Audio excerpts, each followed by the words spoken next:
Why did you take the decision to pile the bodies on top of each other in a freezer? What do you mean?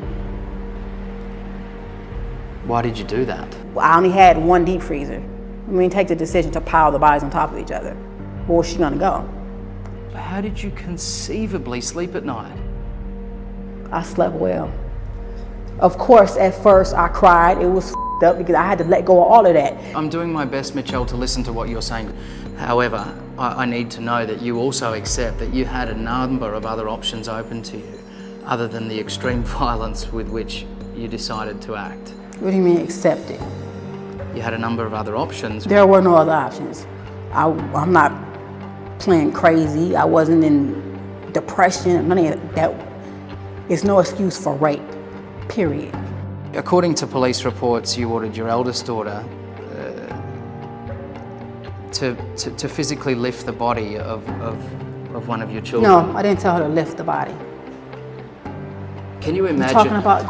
You want to talk about your surviving children though, Mitchelle? You didn't ever consider turning yourself in? If my son told me that he did not want me to go after what happened with Stephen, after I killed son, do you really think I was about to turn myself in because of her? Hell no. No. No. And you feel no remorse for that? I would kill him again. Can you talk me through the type of abuse that you had to suffer as a kid? You mean sexual abuse? If that's what happened? That definitely did happen to me. That's why I know exactly how would have grew up. I told my mother what happened to me. And the only thing she said was, it's over with, so what the you want me to do about it? What do you mean what I want you to do? You get what I'm saying? So all I could do is go back and sit in my room and just sit there and look stupid. I'm a kid. And I'm just telling you what happened to me. You didn't do about it. And plus I still had to see the person coming in and out my house. You still friends with that person.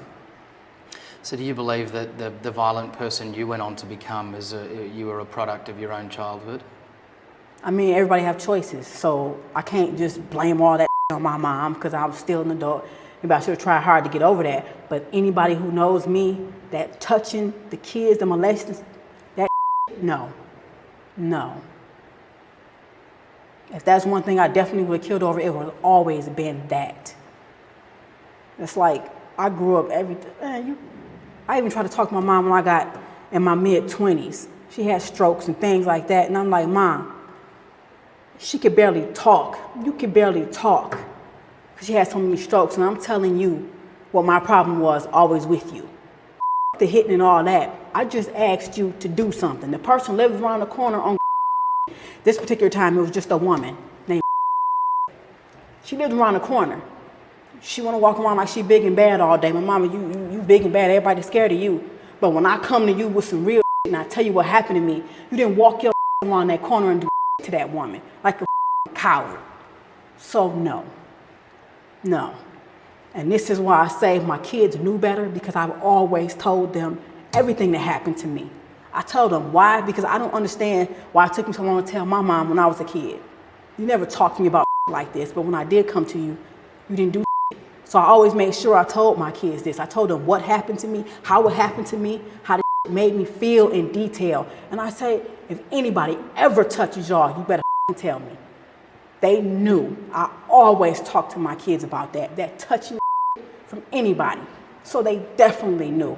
And this is the part that really gets me. I used to tell her, rape is the worst thing you can do. Just make it. I tell her all the time. They used to make me feel like I was nothing. It made me feel like I wasn't. You turn around and you do that to my son, you knew exactly what she was doing to him. She knew exactly what the she was doing to him. So yeah, I don't care what anybody think. She had to go, period. So I damn sure wasn't about to let me grow up mad as hell all the damn time, can't trust nobody. When it was just as simple as, you're my mother, do something. Didn't call the police, didn't do.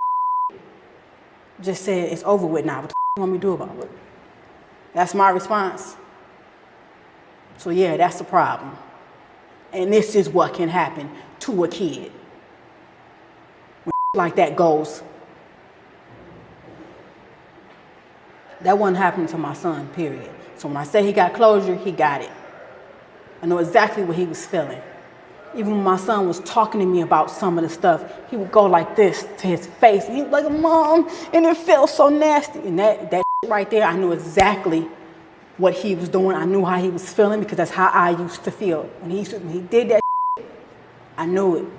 There ain't no amount of talking. It was, no.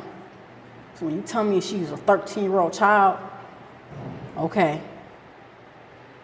Some of the most heinous crimes in this world has been by kids.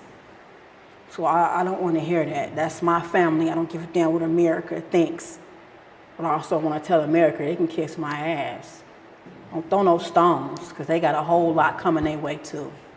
They just feel more comfortable for them to be able to say, well, my sin is not as bad as yours. At least I didn't kill my kids. That in God's eyes, we all down here. That's period.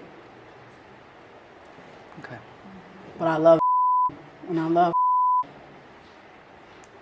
and I'm always love him. That's my son.